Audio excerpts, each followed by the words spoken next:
The Outer Worlds 1 was like a sandwich. A tasty sandwich. A yummy sandwich. A sandwich that maybe you haven't had for quite a long time. It reminds you of the sorts of sandwiches you had when you were younger, but it still tastes good. And 6 years goes by and you've had a lot more sandwiches. You're a sandwich connoisseur by comparison. When one day you're reminded of that sandwich that you used to have, and you think, I'm going to try that again. But now that a bit of time has passed, I'll add something new to it. I'll add some sriracha, maybe some garlic mayo. And it tastes great. The extra sauce you've put on it, it's really helped spruce it up. But you can't help thinking that it's ultimately still the same sandwich. That's how I suspect a lot of people will be feeling about The Outer Worlds 2. And so in today's review, I wanted to give you my thoughts after 50 hours. For you, is it going to be worth trying that sandwich again? Or is it something you've had one too many times? Let's find out in my Outer Worlds 2 review.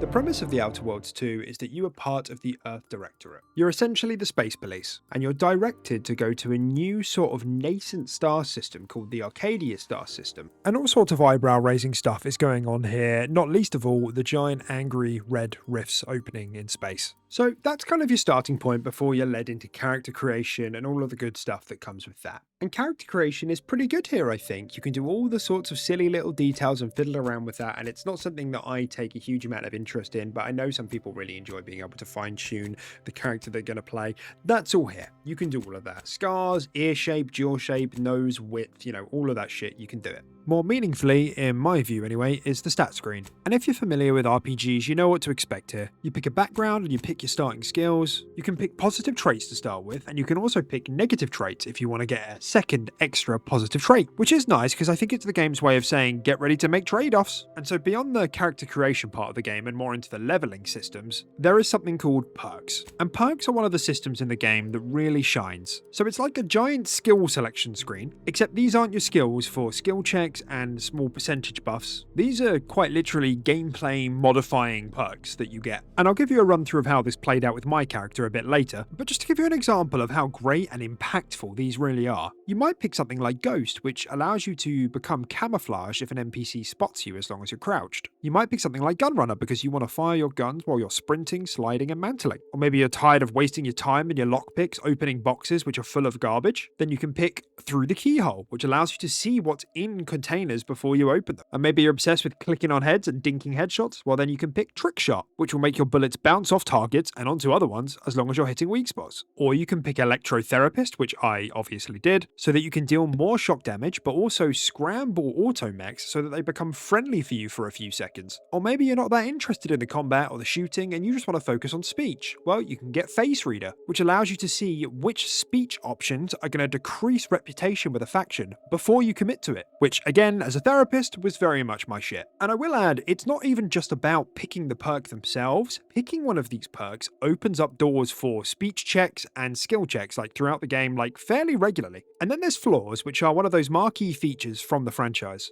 And in the first game, you could pick flaws, but they would only really ever give you disadvantages, which meant in my case anyway, I never really ended up taking any. It was just there really for the sole purpose of role-playing. Whereas here, just like perks, they give you very real and very game-changing buffs in exchange for a flaw. The game reads your behavior and will throw stuff at you based on what you've done. So if you're reloading a lot, here's a flaw. If you're selling your items a lot, here's a flaw. If you're skipping dialogue a lot, here's a flaw. It's neat, and because the implementation is actually really good here, it does feel kind of fresh. It feels like something you probably haven't seen before in another RPG. And so just to keep track of everything there are 6 professions, there are positive and negative traits, which you pick at the beginning of the game, there are 12 different skills that you level up over the course of the game. The perks I just mentioned, the game-altering perks, there are nearly 100 of them, and then there are over 25 flaws which you may or may not get access to. So just in terms of the sheer amount of role-playing you can do, and different ways you can build your character, not just at the beginning, but as the game plays out, it's great. I think there's so much there that you can get your teeth into, and if you're the sort of person who likes to do multiple playthroughs of these sorts of games, there's clearly a lot of potential for different playthroughs, different approaches, and different experiences each time. And we often talk about reactivity in these sorts of games, so everything I've just mentioned wouldn't mean anything if how they played out didn't feel important or meaningful or consequential. But it does, and The Outer Worlds 2 does have that whole illusion of choice thing going on every now and again, But what's quite striking with The Outer Worlds 2 is just the sheer frequency that all of these decisions are put up in front of you. Like, I don't think there was a single play session I had where it wasn't pretty obvious that either in combat or exploration or in speech, that some of my decisions were playing out in front of me. And that's the sort of feeling that you want to be feeling with this sort of game, that only your character could have come through it the way that you did. And The Outer Worlds 2 serves that up in abundance.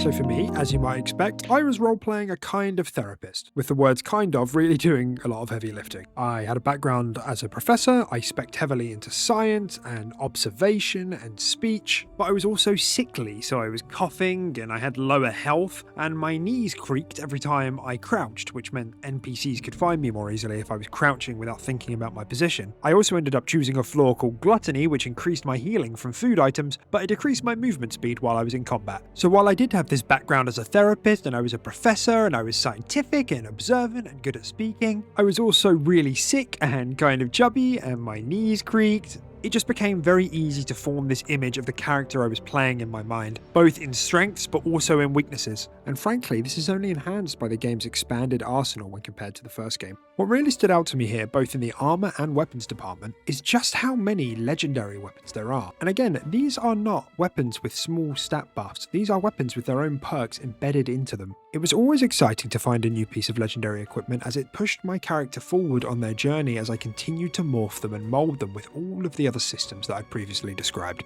My only pretty minor complaint would be that they didn't always look legendary. They looked like some of the normal gun models, but with a bit more shine to them and maybe one feature on them that isn't on the base model. So for example, a legendary assault rifle looking kind of like the normal assault rifle, but it's blue and it's shiny and there is some electricity going around the sides of it. But it's a nitpick really. So while we're on guns, let's talk about combat. And it's pretty simple. There's nothing here that you haven't already done before, and the AI is pretty simple too. Just some of the old point and clicking. But it's perfectly competent, and it feels good. It's a really big upgrade from the Outer Worlds 1. And on the actual controller, I would say it's comparable to something like Borderlands 4. So that is impressive, and I do want to give Obsidian their flowers for that. But overall, it's okay. It's fine. It's satisfying, it does its job, but largely it felt like the combat was a collection of my metagame decisions in terms of the skills I've selected, more than it was my actual shooting ability. And really, I think this is one of the areas when I think you're going to see the game start to feel a little bit dated. But there's some cool stuff here. Tactical time dilation makes a return from the first game, which means you can sort of play the game in slow motion, and there's 3 other gadgets as well, which kind of act as utility. There's also a suite of grenades that you have access to throughout the game. But perhaps the most disappointing part of all of it is the archaic area and encounter design with the enemies. And I think you'll know what I mean if I'm talking about cheesing aggro ranges. So, you start on an enemy and then you kind of walk backwards until you're out of their aggro range, and then the enemy resets back to their normal position and loses aggro on you.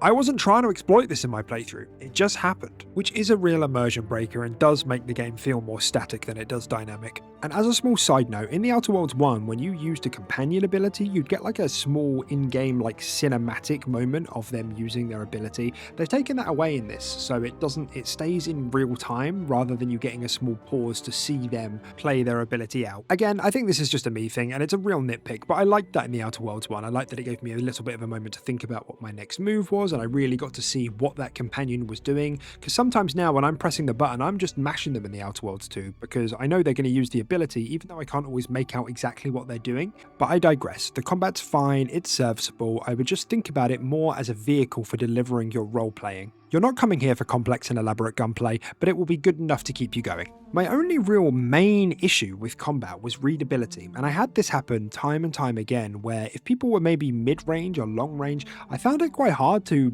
see them from the background, let alone figuring out where weak spots were, which I had a problem identifying really through the whole game, other than a handful of really obvious, like clicking on glowing spots or on heads. Noticing this, there were even times where I was deliberately looking for any sort of feedback the game was giving me about hitting weak points, like different coloured numbers or something like that, and I think there was something going on, but I just couldn't make it out, and this was especially frustrating at times because my observation skill was high, and the main sort of buff there is that I can do more weak spot damage, and I couldn't figure out, other than the obvious targets, where a lot of enemies' weak spots were. So a little bit annoying, but not a deal breaker.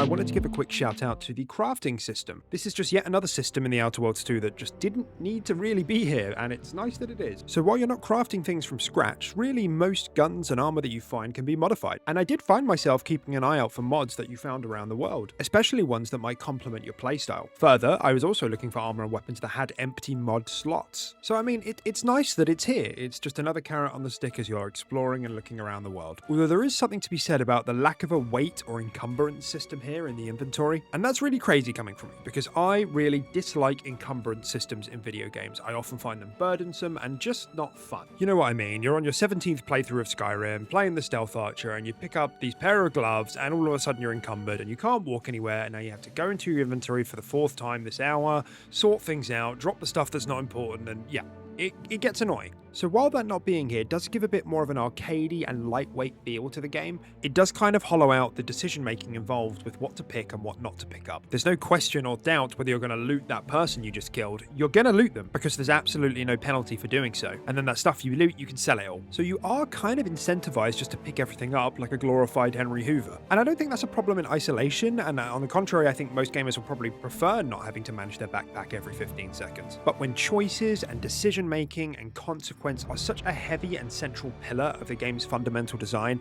this can kind of cheapen the experience a little bit, at least when it comes to looting. So while we're talking about picking stuff up from the ground, it's only natural to talk about exploration. And this is very old school, in a good way. If you're the sort of person who found something like Starfield really hard to engage with because of the lack of in-game, visible, physical points of interest, I think the Outer Worlds 2 will scratch that itch for you. Regularly, you're going to see stuff off in the distance that you can go and wander towards. You also have a map that you can look at and see points of interest on it as well, and you are really regularly rewarded for doing so. Guns, armor, mods, information that's later used in dialogue and speech checks, lore which is either readable in terminals or notes, and audio files that you can listen to as well. It's all good stuff and it's all here, and it's the sort of stuff you'd expect from an RPG like this. And I think what really stood out to me here is that this was scoped really well, or Obsidian held back. And I mean that in a really good way. Each region had a very digestible amount going on. I could look at that map and say, okay, yeah, I think I could visit all of those locales, even if I did or I didn't. And that kind of gets further reflected in your quest log. I don't think I ever had more than 7 or 8 quests in my quest log at a time, and I was doing a lot of optional content. So if you're worried about this game falling victim to the million map markers we've seen in other games in similar genres,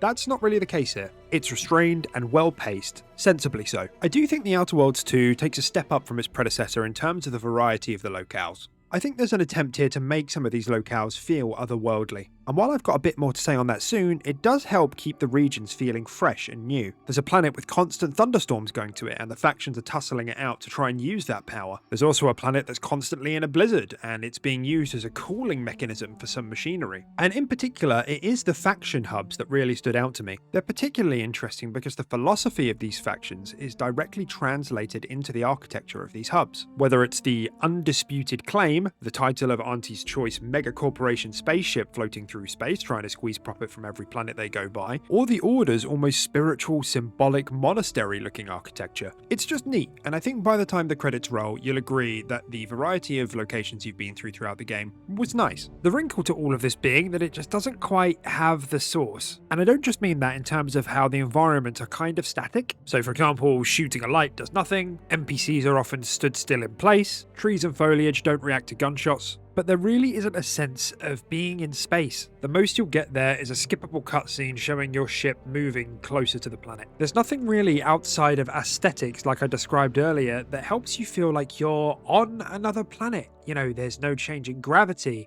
or any sort of interesting geological events. Not in any way that isn't just an aesthetic part of the skybox anyway. And I know some people are going to be thinking, well, that's not the design objective of the game. But for me, it is a little bit disappointing that the level of immersion wasn't able to be kicked up a notch here. Because most of the time, it does just feel like you're going through zones that are staged to look like other planets in space, rather than actually being in space or on a different planet. And what's more is that the quest design could feel really staged as well. In one example, I found a cave at the very back end of the planet, and when I'd got there was loads of really cool environmental storytelling going on. There were loads and loads of dead scientists who were looking for this really rare and exotic monster. There were devices set up around the cave, and on reading the terminal that all the devices were connected to, it told me that they were trying to use these devices to emit a frequency to make it come out from underground. And on reading that, I thought, wicked, what have I got to do to activate the devices, do the frequency, get the thing to come out the ground? Very cool, very good stuff. But over the next 20 minutes, I descended into madness because there was nothing to interact with, there was nothing I could do, there was no further interaction I had with this cave. And I thought that maybe it was a bug or that I was just being really dumb and I'd missed something. But when I gave it a Google, it turns out that the whole quest line is connected to a different part of the game, something that I couldn't activate without activating that quest first. And that's just one example, perhaps an outlying example even. But you will run into stuff like that in The Outer Worlds 2, which can just make the quest design feel a bit lopsided, because then there are other times where you'll find something out in the world and that information will become really useful to you, and the game will very clearly communicate that this is that information. Like it's saying, good job little buddy, your exploration paid off. One thing, however, that made moving through the world an absolute pleasure was the music. In particular, I'm talking about the radio. Now, radios in games is never something I've really been particularly interested in, and I know people rant and rave about the radios in Fallout New Vegas, but I only played New Vegas when I was a little bit younger and I never finished it, let alone paid any attention to the radios. But in Outer Worlds 2, oh my goodness, absolutely crushed it. And I'm not exaggerating when I say that the radios might be actually my favourite part of the game. And you don't have to take my word for it, here are some of my favourite songs. An idea based on intuition. Prove it, yes you must prove it, prove it, prove it, prove it, just deduce it. Oh, I am the uncomplicated loner.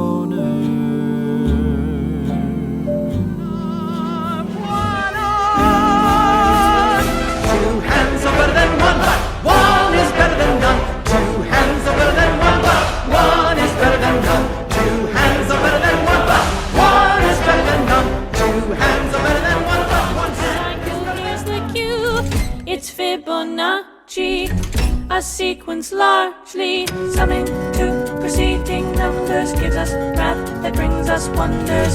Define the recurrence relation, get us to sequence summation. It's Fibonacci, one from Liber. How fucking cool is that? How full of flavour and character are all those different songs? And there are 60 of them.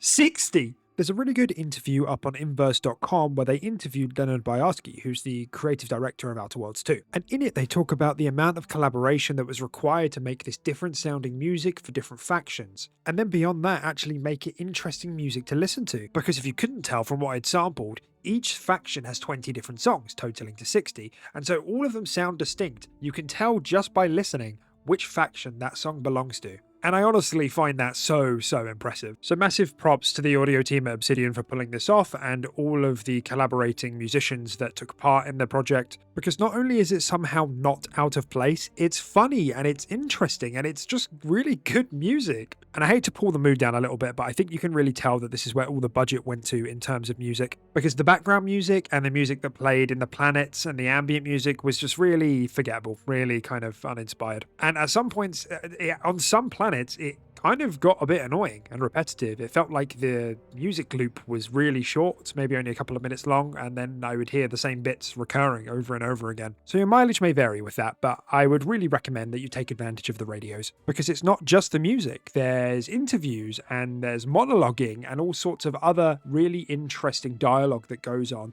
that adds a lot of texture to the factions that you don't get in other places in the world. Overall, the radios were just so well executed on, and I'm a convert now. I love radios.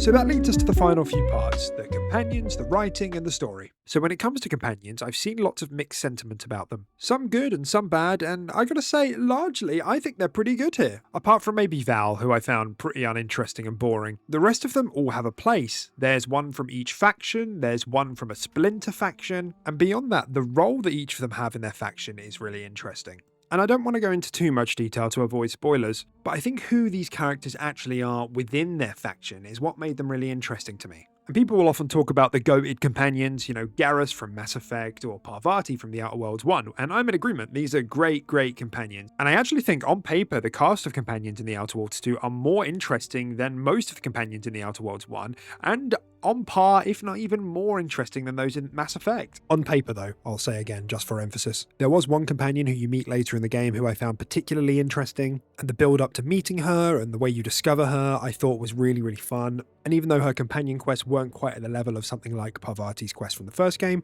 I did find her very memorable. I think you'll know who I'm talking about if you've already played the game. So while I think most of the companions have really good setups and are voice acted really well too, my big problem is really in the execution within the systems in the game. There's some stuff that happens which is really cool. There's like one companion and you ultimately get to decide what powers she has throughout the game. And they level up and you get to choose their skills and you are locked out of the other skills once you commit to that. The companion quests were also pretty good quality from what I did. You get a window into their lives before they joined you and a bit more about their character, and it usually ended with some really good loot and being able to upgrade the companions' weapons and kit. But in the moment-to-moment gameplay, I didn't feel like they were coming to me very much. Like, I could go and talk to them on the ship and they would have something to say about current affairs and events, and every now and then I'd have the option to pull them into a dialogue to get their opinion on something. But it was extremely rare that a companion would spontaneously react to something I had said or something I had done in any meaningful way. And I do remember thinking several times, like,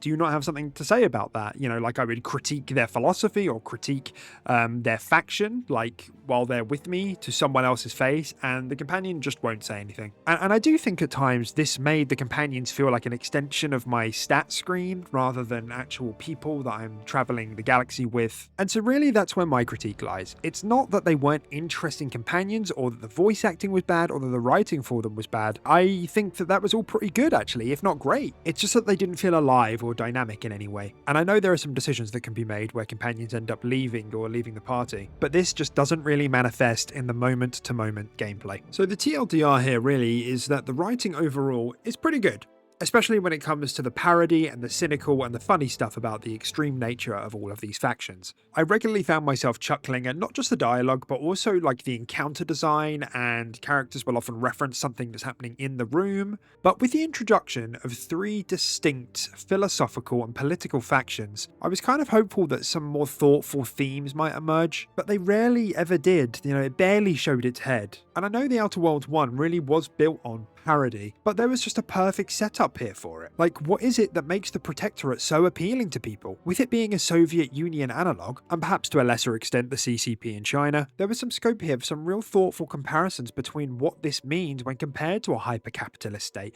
or a hyper-religious state. And I know it's kind of joked about that The Outer Worlds 1 and possibly other games, can largely rely on the message that capitalism bad, but Outer Worlds 2 kind of just went authoritarianism bad, but also mega-capitalism and radical religion also may be kind of bad. And again, the game's systems really reinforce this because you can't side with the Protectorate. So if you were hoping for a thoughtful narrative about how things should be run in a way which benefits the most people, and really hands that over to you to ask, well, what would you do with this new colony? You aren't really going to get that. And I suspect a lot of people will be less bothered by that than I am, perhaps thinking that my criticisms are a bit misplaced because The Outer Worlds is primarily a parody-based genre. But I just think the setup here was perfect for it. Like, there was space here to have funny, over-the-top and satirical writing, but also include some more serious stuff. And the most I ever got was just some ambient dialogue from NPCs. So your superiors order you to thrive? No. It's just something you can do on your own. You'll have bosses and employers, but it's up to you to get yourself to the top and make yourself the employer. I see. And why would I want to do such a thing? Surely my assigned place would provide me with all the necessities of life? Yes. But you could have more necessities, and even some unnecessaries. And I guess one of the reasons I find this so particularly egregious is that the unique interplay between the environment, the characters, and the systems in the game just isn't really present here for the factions. From my playthrough anyway, I only ever got very minor increases or decreases with reputations based on the decisions that I made. And from what I can tell, the only real buffs you get from having a good reputation with a faction is getting some discounts at their vendors. There may have been some times where reputation fed back into story decisions or how easy it was to pass a skill check, but this just wasn't made obvious and clear clear to me in the way that really like everything else in the game is. And then to make matters worse, the Protectorate, so the authoritarian faction in the game, isn't even a proper faction. You can't side with them. They're replaced with kind of a black market kind of faction, which kind of seemed like an afterthought and otherwise have very little relevance in the game's story. So while the faction reputation systems are really shallow, it's worsened because this is a big game. I had a 50-hour playthrough and just tapping on the same themes, that this is bad and that's kind of bad, over and over again, it just starts to get uninteresting, especially when you consider the limited impact your standing with each of these factions really does have with the world. Throw in the fact that you can't side with the quote-unquote bad faction, and that just starts to feel really hollow. But having said that, and you'll notice I keep coming back to this, the moment-to-moment writing is really good. The missions in a vacuum are really good. Despite all the criticism I just gave, most of the quests I went through were really well written and they were interesting and they were engaging. And the game will regularly set you up with these milestones where you do have to make some difficult decisions. And this is where your skills, your perks, your flaws, the information you've gathered in side missions all start to play a role and it all clicks together. And then seeing the consequences play out from those choices, that does happen and it feels good. In one example, I was able to talk down one of the people positioned as sort of the big boss at the end of the planet. And a fair bit later in the game, I found him as an NPC, a janitor, in a different faction. And he told me about how our conversation led to him rethinking his values. And while that might be the sort of thing you're expecting from a game like this, there's loads of nice extra touches, like how every time you boot up the game, Moonman, who was the mascot for Outer Worlds 1, will comment on what's happened. And I'm not just talking about story decisions that you make. On one occasion, he basically called me a little bitch because I changed my difficulty from hard to medium. On another occasion, he commented on a singular legendary that I had picked up and how it looked on my character. You picked the very hard difficulty? Inspiring. I'll be sure to guard the main menu with my life while you go throw yourself into the meat grinder.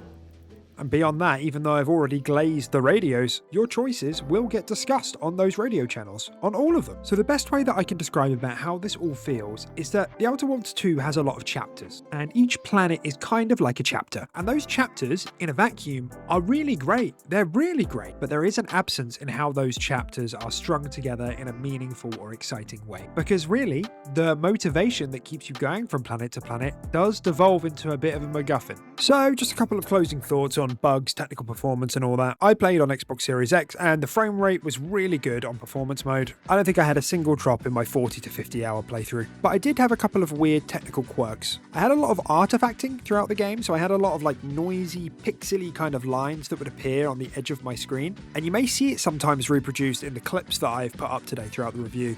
Could not get to the bottom of what was going on here because I played the game on different TVs and sometimes it would be there and sometimes it wouldn't, so I don't know. I also had a couple of audio issues, particularly with the positioning of audio. Like sometimes I'd have an animal chirping at me or someone talking and I'd look to where it sounded like they would be, but they weren't at all where the audio was coming from. They were from somewhere else. And lastly, playing on an Xbox controller, I had a bit of issue with the aim snapping, and I don't necessarily mean the magnetism, but mid-fight when I went in and out of aiming down my sights, sometimes it would just snap onto something really random. And it didn't happen all the time, but it happened enough times to be annoying. Alrighty then, so conclusion time. The Outer Worlds 2 in some areas is great. The Outer Worlds 2 in other areas is old. Not bad, just old. And really the thing that I think is going to make The Outer Worlds 2 worth it or not worth it for most people is how much you are bothered by those parts that do feel old. Because if you are absolutely fed up with that formula, then I think it probably will be annoying enough that it will get in the way of you having a good time. But if you're able to see that through or you're not quite there yet, there's lots of really nice stuff to appreciate in The Outer Worlds 2. And I think sitting down to play Outer Worlds 2 most days, most nights, it's comfy, it's easy, it's rewarding, it's funny, it's fun, and the songs fucking slap. So I'm trying something a bit different when it comes to a rating system. I'm going to give you a range. I'm going to give you a temperature. And for me, The Outer Worlds 2 temperature is somewhere between a 7.5 and at times an 8.5. It fluctuates, it will depend on what you're about, but that's my temperature. So thanks for watching everyone. Let me know what you thought of The Outer Worlds 2 if you've played it, and remember to watch ahead. See you in the next one.